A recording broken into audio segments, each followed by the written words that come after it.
called the police, called security, and they came in and they told the mother, you have to leave. Mother goes, I'm not leaving. I'm at my daughter's side. If she passes away tonight, I'm going to be right with her. And they arrested her. Right. Well, she also said they had to remove her by force. I mean, she wasn't leaving. Yeah, but she seemed kind of like a passive resistance. In reading this thing, it sounds like passive it was like resistance. A protest, like basically doing a sit-in and saying, you've got to remove me. I'm going to continue to sit. It seemed like it was in this woman's mind, this former deputy, that she wasn't to be removed by force was okay with her. She just didn't want to physically remove herself. Even why would you if your child is in that situation? Who would leave? But then again, what nurse, what type of a person would even come into that room? Yeah. She might come into the room and say, hey, this is our policy, but you want to know something? I'm going to shut the door. Yeah. No one knows you're here. Yeah. If you need something, give us a call. And I say that because about a year ago, I was in that situation, that same situation. Yeah. I had a family member who was in hospice over the weekend at a hospital outside of Boston, and we were given permission by doctors to stay with him. Yeah. And some charge nurse who thought she was in charge came into the room. There was about 6 of us at his bedside, and she said, you got to leave. Only 2 of you can be in the room at a time. Okay. We were like, well, no, we were told that he's in hospice. He's going to pass away in a day or two, that we can be with him. She says, no, you got to leave. And if you don't leave now, I'm going to call security. Well, someone stepped up and put her in her place. Someone stepped up in that room, put her in her place and said, no one's leaving. And you better go check with this doctor, the head of the medical unit here, because he gave us permission. Yeah. And we're not leaving. And I can guarantee you that to include myself, I would never have left, and I would have walked out in handcuffs if some... You weren't the person? I wasn't the person. You weren't the person? No, I wasn't. You weren't the hothead? I wasn't. And we were all in full agreement that none of us are leaving. Yeah. And if they do show up, whoever they would be, this hospital security or the local police right outside of Boston, we weren't leaving. Yeah. Take us out in handcuffs. Yeah. Absolutely. If the doctor has said you're in, it's like, why? Policy? So that's another area of where cops are kind of being manipulated, and that people are using the cop to do their dirty work. Why would the cop? Why do the cops have to? Why do they have to enforce policy? It's not the law. Well, because what people do is they throw it in there, and they throw it to everything. There's a catch-all in law enforcement. It's either disturbing the peace. Yep. You're too loud. You have a loud party at the Rattigan house. Yep. Dave just did a big HBO special. They're having a big cookout. Giant cookout.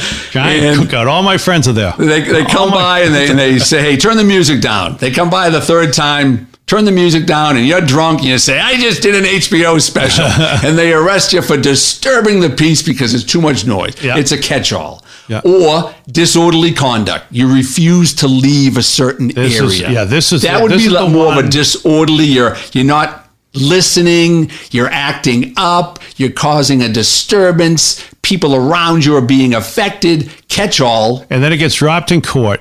Usually, because it's ridiculous. Because it's a ridiculous charge. And it's like, oh, you were crying over the bedside of your daughter who passed away. Ultimately, that's what it is. It's like, you've got to be, and again, if you're the cop who's going to do that, you got to be either the biggest creep in the world, or you've got to feel horrible about doing it. Well, there's a cop, and I just listened to it about an hour ago. Sheriff Alex Villanueva, Los Angeles County Sheriff, and he is. We can end it on a very positive note for cops.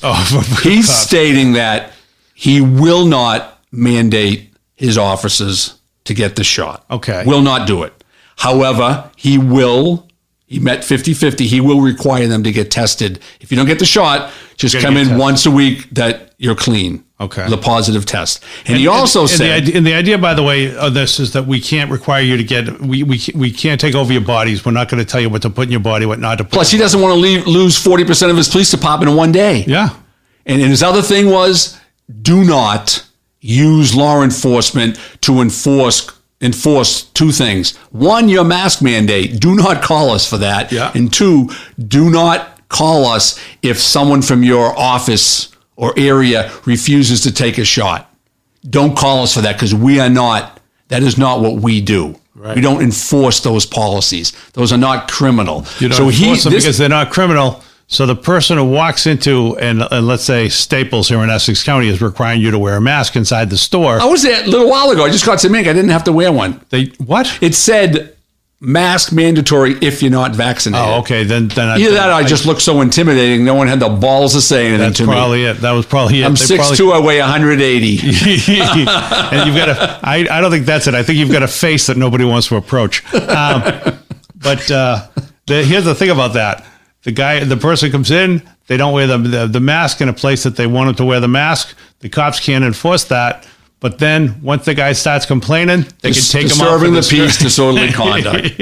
Yep. But that's a positive note. See, a guy like that, Sheriff Villanueva from L.A. County, I don't know this, but I'm thinking just him going out there and putting his neck on the line, I'm thinking his guys love him. Yeah. I would think they would.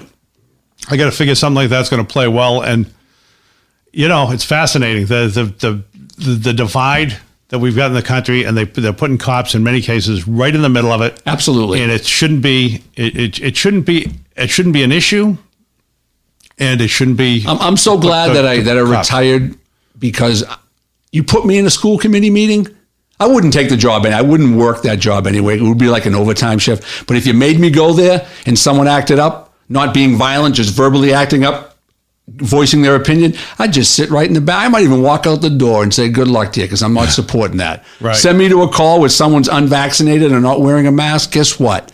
I might go there, disturbing the but I'm going to get there in 15 minutes. Yeah.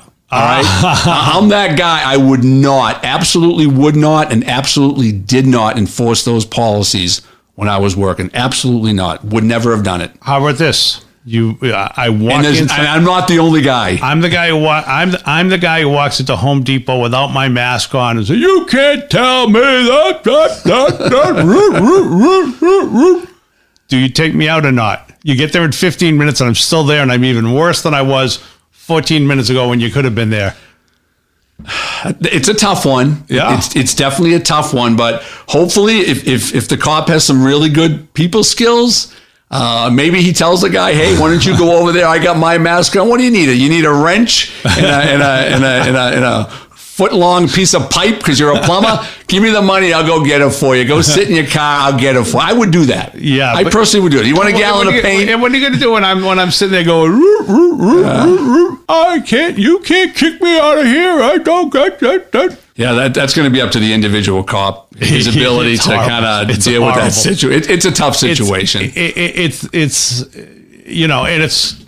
terrible that I think it's terrible we can't follow the rules. Maybe if I felt differently, I'd be like, it's terrible these rules are being enforced. So I get it. But yeah, I think one thing we agree on is putting the cops in the middle of it is a waste of money, and it's a waste of resources. You got cops. They can be dealing with a lot of other more important things than petty stuff like that. Oh, and that's what I meant by waste of money. But then it's also it's got to be demoralizing. It's the sort of thing where it's like if you're at a business and your business has too many meetings or too much crap, and you're working there as a normal civilian, and you just get worn down and you just don't like what you're doing anymore, and it's just demoralizing. Absolutely. So, all right, we done? We're done. That's a long one today, Dave. I know, you and me. You wouldn't shut up. I know, it's my fault. It's completely my fault. Anyway, all right, that's it for Inside the Line. Real stories from real cops. I'm Dave Rattigan. This is Dale Lawrence. We'll see you next week when we've got our psych evals, and we'll see who passes, who fails, and who gets reported to the local authorities.